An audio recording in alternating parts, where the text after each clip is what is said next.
குட்டி காவேரி விளாண்டுட்டு இருக்கும்போது என்ன செஞ்சிடறாங்க, தடுமாறி கீழே விழுந்துடுறாங்க. கீழே விழுந்துட்டோன்னே காலில் கொஞ்சம் ஃப்ராக்சர் ஆகிடுது. டாக்டர் காலை சரி பண்ணிடுறாங்க.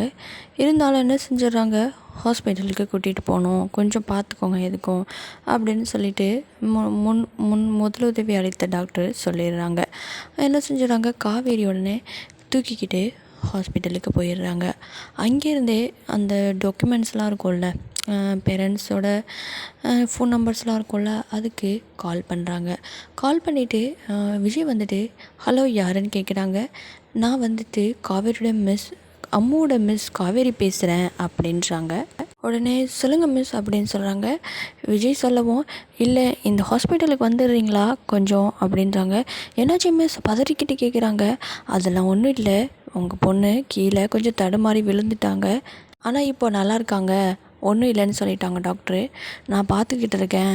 வேறு யாராவது மிஸ் வந்தால் அவகிட்ட நெருங்க விட மாட்டேங்கிறான். என்ன தான் அவள் ரொம்ப கட்டி பிடிச்சி படுத்துட்ருக்கா, நீங்கள் கொஞ்சம் வரீங்களான்னு சொல்லி கேட்குறாங்க. ஓகே எந்த ஹாஸ்பிட்டல்னு சொல்லிட்டு சீக்கிரமாக கடகடன்னு கிளம்ப காவேரி பிள்ளையை தூக்கிக்கிட்டு என்ன செய்கிறாங்க, இங்கே நடந்துகிட்ருக்காங்க. கரெக்டாக விஜய் உள்ளே போகிறாரு. போகும்போதே செம்ம ஷாக் ஆகிடுது. காவேரி காவேரி அப்படின்றாங்க.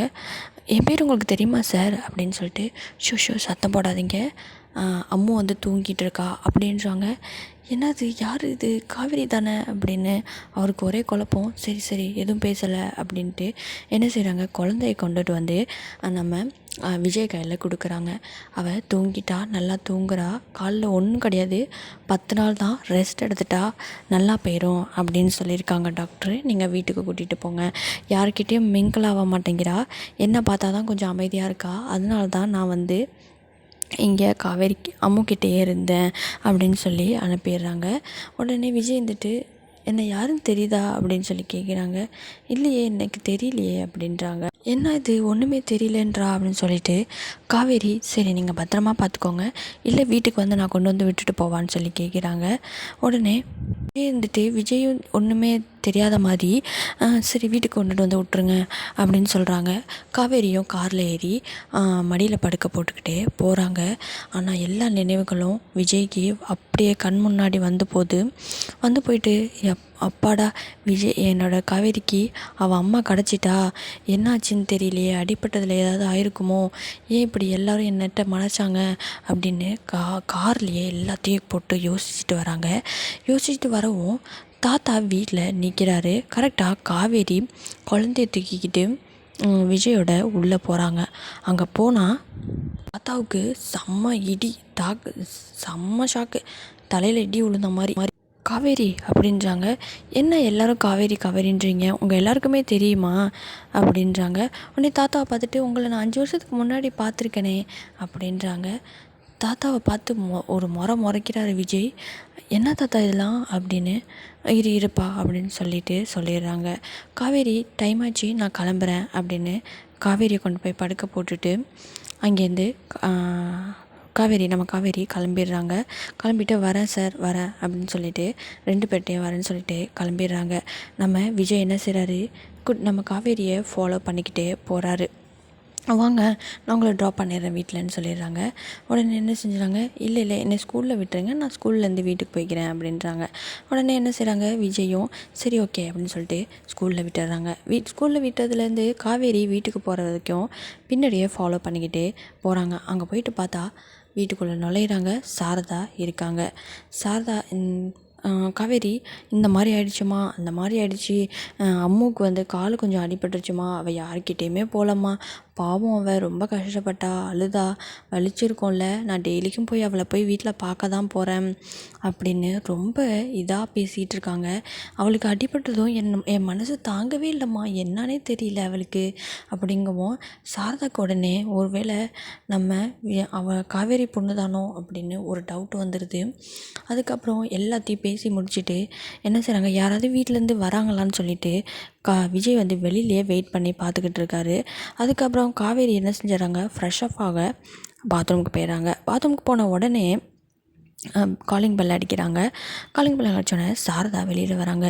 வெளியில் அத்தை என்னத்தை செய்கிறீங்க அப்படிங்கிறாங்க. உடனே சாரதா, தம்பி நீங்களா அப்படின்னு வாங்க வாங்க அப்படின்றாங்க. காவேரி அப்படின்றாங்க. காவேரி உயிரோடு தான்ப்பா இருக்கா, ஷாக்காக இருக்கா, உங்கள் பாட்டி தான் சொன்னாங்க அப்படின்னு எல்லாத்தையும் சொல்லிவிட்டு அவளுக்கு அடிபட்டதில் எல்லாமே மறந்துட்டாப்பா, உங்கள் பாட்டி தான் எங்களை அங்கே இருக்க வேணாம் அப்படின்னு சொல்லிட்டு அனுப்பி விட்டுட்டாங்க. பிறந்த குழந்தைய கூட அவள் கையில் வாங்கலை, எப்படி இருக்கும் அப்படின்னு ஒரு மாதிரி சொல்லிடுறாங்க. இப்போ இடையில ஒரு நாள் ஞாபகப்படுத்த பார்த்தேன், ஆனால் அவள் ஞாபகப்படுத்தினா ரொம்ப அவள் டிப்ரெஸ்டாக போயிடுறா. ஏன்னா ரொம்ப ஞாபகப்படுத்தக்கூடாது, ரொம்ப ஞாபகப்படுத்தினீங்கன்னா அவங்க உயிருக்கே கூட ஆபத்தாகலாம், அதனால் ரொம்ப ஞாபகப்படுத்தாதீங்கன்னு சொல்லியிருந்தாங்க. அதனால தான் நாங்கள் ரொம்ப ஞாபகப்படுத்தாமல் அவளுக்காக எப்போ நினைவுகள் வருதோ அப்போ நான் உங்கள்கிட்ட கூட்டிகிட்டு வந்து விட்டுடலான்னு தான்ப்பா இருந்தேன் அப்படின்னு சொல்கிறாங்க. என்னத்த இது பேச்சு, என் காவேரியை நான் பார்த்துக்க மாட்டேனாத்த, நான் எங்கேயாவது கூட்டிகிட்டு போய் சரி செஞ்சுருப்பேனேத்த அப்படின்றாங்க. அப்படி இல்லைப்பா, டாக்டர் தான் சொன்னாங்க நாமளாக எதுவும் சொல்லக்கூடாது, அதுவாக வந்தால் கண்டிப்பாக எல்லாமே ஞாபகம் வந்துடும் அப்படின்னு சொன்னாங்க. அதனால தான் இத்தனை வருஷம் வரைக்கும் காத்துக்கிட்டு இருந்தேன் அப்படின்றாங்க. சரித்த, என் பொண்ணு என்ன பாவம் பண்ணா, என் பொண்ணு தினம் தினம் அவள் அம்மா எங்கன்னு கேட்டுக்கிட்டே இருக்காத அப்படின்றாங்க. அதுக்கப்புறம் என்ன செஞ்சிடறாங்க, காவேரி திடீர்னு வந்துடுறாங்க. வந்துட்டு விஜய் நீங்கள் இங்கே இங்கே என்ன பண்ணுறீங்க அப்படின்றாங்க. இல்லை, இந்த சைடாக வந்தேன், அதான் தெரிஞ்சவங்க தான் இவங்க அப்படின்னு சொல்லிட்டு பார்த்துட்டு போகலான்னு வந்தாங்க அப்படின்றாங்க. அதுக்கப்புறம் சாரதாவுமே ஆமாம்மா இது தூரத்து சொந்தம் இந்த தம்பி அப்படின்னு சொல்கிறாங்க. ஓ அப்படியா, இப்போ நம்ம எல்லாருமே சொந்தக்காரங்க தானா, கிட்ட நெருங்கிட்டோம் போல், அப்போ சும்மா சும்மா நம்ம அம்முவை பார்க்கலாம் போல இருக்கே, வீட்டுக்கெலாம் கூட்டிகிட்டு வாங்க அப்படின்னு சொல்கிறாங்க. உடனே விஜய் சாரதா பார்க்குறாங்க. விஜய் நான் பார்த்துக்கிறத அப்படின்றாங்க. அதுக்கப்புறம் என்ன செய்கிறாங்க, வீட்டுக்கு கிளம்பிட்டார் விஜய். வீட்டுக்கு கிளம்புன உடனேயே அந்த காவேரிகிட்ட போய் பேசுகிறாங்க. ஏண்டி அது யாருன்னு உனக்கு ஞாபகம் வருதா அப்படின்றாங்க. இல்லையேம்மா, ஞாபகம்லாம் வரல, நீ தான் சொன்ன தூரத்து சொந்தக்காரங்கன்னு அப்படின்னு சொல்லுவோம். ஓ அப்படியா, அந்த பொண்ணை பார்த்துட்டு அந்த பொண்ணை பார்த்தா கூட உனக்கு எந்த ஞாபகமும் வரல இல்லையேம்மா, ஏதாச்சும் ரொம்ப டீப்பான சொந்தக்காரங்களா அப்படின்னு சொல்லி கேட்குறாங்க காவேரி. இல்லை இல்லை அப்படின்னு சொல்லிட்டு என்ன செஞ்சிடறாங்க, தூங்க போய் படுத்து தூங்கிடுறாங்க.